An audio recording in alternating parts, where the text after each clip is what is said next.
बिस्मिल्लाहिर्रहमानिर्रहीम। अस्सलाम वालेकुम नाज़रीन, आप यूट्यूब चैनल देख रहे हैं। मैं तवक्कुल हुसैन हूँ। आज की जो मेरे पास ताज़ा तरीन इत्तलात हैं जिनके ऊपर मैंने एक रिपोर्ट तैयार की है वो मैं आपके सामने पेश करने जा रहा हूँ।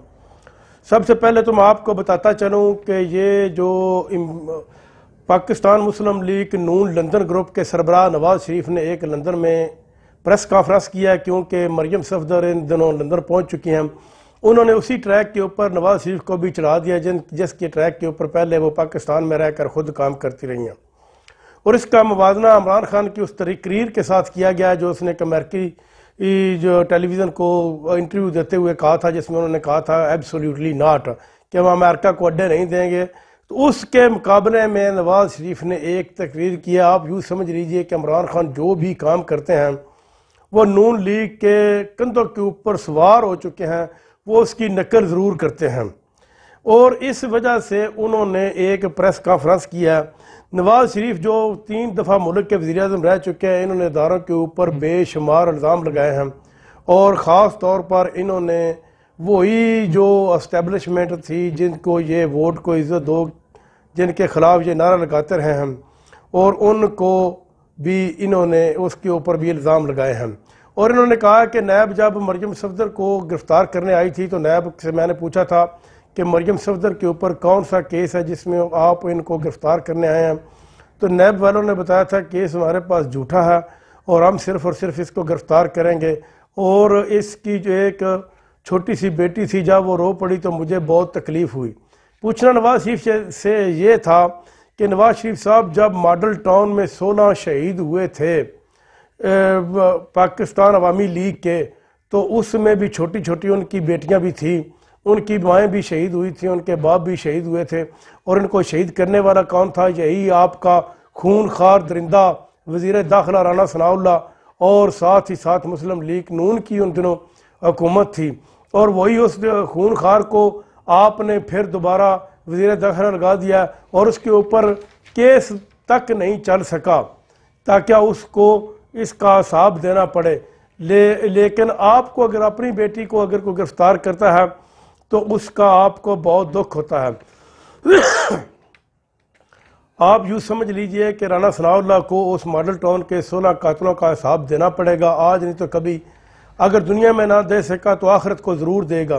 नवाज शरीफ ने इमरान खान का जो एब्सोल्युटली नॉट वाला लफ्ज़ है उसको दोहराया है। नवाज शरीफ ने कहा कि जब मैंने इस मुल्क को एटमी पावर बनाया था, जब ये मुल्क मैं इस एटमी धमाके करने जा रहा था, तो गैर मुल्की कुव्वतों ने हमें $5 अरब की ऑफ़र की थी, लेकिन मैंने एब्सोल्युटली नॉट कहकर उनकी ऑफ़र को ठुकरा दिया था और मैंने धमाके कर दिए थे। जबकि डॉक्टर कदीर साहब ये बता चुके हैं कि नवाज शरीफ उस वक्त स्क्रैप का काम किया करता था जब हमने एटम बम पाकिस्तान में तैयार कर लिया था, और जब हम एटमी धमाके करने जा रहे थे तो नवाज शरीफ से हमने कहा था कि तुम इसका एक बटन दबाओ, तो वो बटन दबाने से उसने माजरत कर ली थी ताकि दुनिया को ये मालूम ना हो सके कि नवाज शरीफ ने एटम बम का जो है वो बटन दबाया है, और ताकि ये सारे का सारा जो इल्ज़ाम है फ़ौज के ऊपर ही लगा दिया जाए कि फ़ौज ने एटमी धमाके किए। अब नवाज शरीफ क्या कह रहा है? अब कह रहा है कि फ़ौज ने हमें हुकूमत देकर फंसा दिया, हम तो हुकूमत लेना ही नहीं चाहते थे, क्योंकि जब ये हुकूमत में नहीं थे तो इस वक्त ये कहते थे कि हम महंगाई ख़त्म कर देंगे, डॉलर को नीचे ले आएंगे, गैस पेट्रोल डीजल की कीमतें नीचे आ जाएंगी, पाकिस्तान में जो लॉ एंड ऑर्डर की पोजीशन है उसको ठीक कर देंगे। लेकिन अब जब कि ये हुकूमत में आ चुके हैं, ये सारा कुछ नहीं कर सके, बल्कि उल्टा महंगाई इन्होंने आसमानों को पहुँचा दिया, आम आदमी का जीना इन्होंने मुश्किल कर दिया है। इवन के 93% लोग जो हैं वो इस खाना बदोश हुकूमत के ख़िलाफ़ हैं, और इसके ख़िलाफ़ जोलियाँ उठा उठा कर दुआएँ कर रहे हैं, बददुआएँ दे रहे हैं इस हुकूमत को और इसके सहूलतकारों के, कि उन्होंने एक आम आदमी का जीना जो है वो बहुत ही मुश्किल कर दिया है। अब आम आदमी जो है वो बिजली के बिल दे या अपनी रोज़मर्रा की ज़िंदगी को अच्छे तरीके से गुजारे। इवन के कुछ लोगों ने तो बिजली के बिल देने के डर से अपने मीटर ख़त्म कर दिए हैं।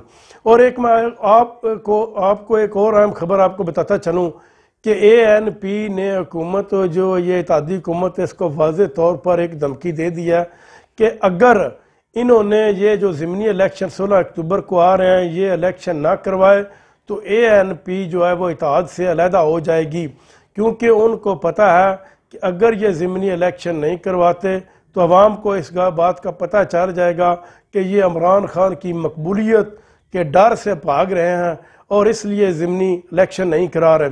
अब मैं को और ख़बर आपको बताता चलूँ कि सिंध में कामरान टसूरी को जो है वो गवर्नर सिंध लगा दिया गया है। आप अंदाज़ा कर लीजिए कुछ जितना बड़ा चोर है उसको इतना बड़ा योद्धा दे दिया गया है। ये MQM से इनका तल्लक और 1 महीना पहले ये MQM में आए हैं। ये बहुत बड़े बिजनेसमैन है। फ़रूक स्टार को इनकी फ़रूक स्टार जो है वो अपनी ATM मशीन भी इनको समझते थे। लेकिन आप इस मुल्क का अंदाज़ा कर लीजिए कि जो भी इस मुल्क के साथ करप्शन नाइंसाफ़ी का खिलवाड़ खेलता है उसको हुकूमत में लाकर बैठा दिया जाता है। और हुकूमत में लाकर बैठाने वाले कौन होते हैं? वो सहूलतकार जिनको आप भी जानते हैं और सब लोग जानते हैं, जिनके नज़दीक करप्शन कोई इतना मसला नहीं है। वो करप्शन को जायज़ समझते हैं।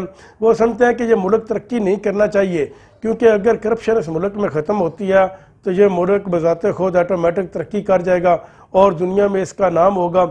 एक एटमी कुव्वत है, ये 7वीं एटमी कुव्वत है और इस्लाम की से पहली एटमी कुव्वत है, जिसका एक वज़ीर आज़म ऐसा लगा दिया गया है जो चलते फिरते भी बौंगियाँ मारता है और पागलों की तरह की हरकतें करता है और उसके पाँव भी लड़खड़ाते हैं। वो ऐसे लगता है जैसे पागल खाने से पकड़ कर इन्होंने इसको वज़ीर आज़म लगा दिया। नाज़रीन, अब तक के लिए इतना ही। अपना ख्याल रखिएगा। अल्लाह निगहबान।